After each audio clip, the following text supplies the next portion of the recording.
Assalamualaikum. Hari ini saya akan menerangkan tentang baja organik.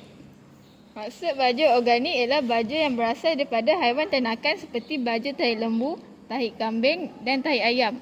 Najis tersebut biasanya dicampurkan dengan pasir dan kapur, direputkan sehingga hilang bau busuk yang boleh menarik lalat. Kebaikan baja organik ialah dapat membantu memperbaiki struktur tanah dan kandungan nutrien dari semasa ke semasa. Selain itu, ia dapat menambah kandungan bahan organik yang membantu tanah untuk mengekalkan kelembapan dan nutrien. Di samping itu, ia juga dapat menggalakkan pertumbuhan mikroorganisma baik yang memastikan kesuburan jangka panjang tanah.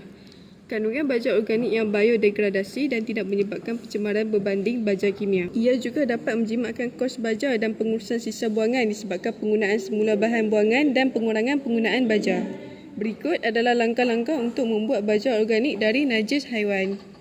Langkah pertama, kumpul najis dan bahan kering. Gunakan najis dari haiwan yang sihat dan pastikan haiwan tersebut tidak diberi ubat antibiotik atau pelawas cacing yang baharu.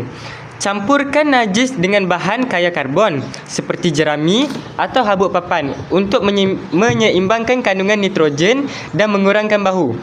Langkah yang kedua ialah sediakan longgokan atau tong kompos. Buat longgokan kompos di luar atau gunakan tong kompos. Pastikan aliran udara mencukupi untuk penguraian yang lebih cepat. Susun lapisan najis dan bahan kering secara bergantian.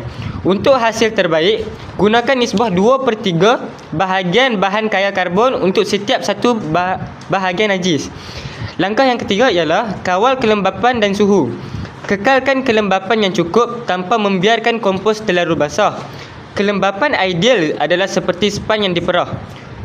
Kompos yang baik akan menghasilkan haba. Suhu dalaman perlu mencapai sekitar 55 hingga 65 darjah Celsius untuk membunuh patogen dan biji benih serumpai. Langkah yang keempat ialah kacau longgokan secara berkala. Kacau kompos setiap beberapa hari untuk menggalakkan aliran udara dan mempercepatkan penguraian. Ini juga membantu mengawal suhu dan mengurangkan bau. Setelah 2 hingga 3 bulan, jika longgokan masih belum cukup terurai, teruskan mengacau setiap minggu. Langkah yang kelima ialah periksa tahap kematangan kompos.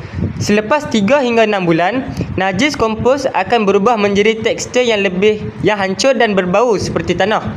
Warna akan gelap dan tidak berbau amonia. Baja organik anda kini sedia untuk digunakan pada tanah atau sebagai asas campuran tanah palsu. Yang keenam, aplikasi pada tanah.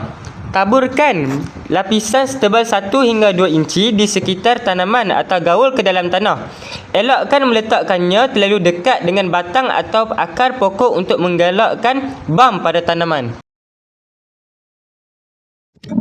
Penghasilan baja organik ini bertepatan dengan SDG 15, kehidupan di darat atau Life of Land, di mana ia penting bagi melindungi, memulihkan dan menggalakkan penggunaan mampan ekosistem daratan, mengurus hutan secara terkawal.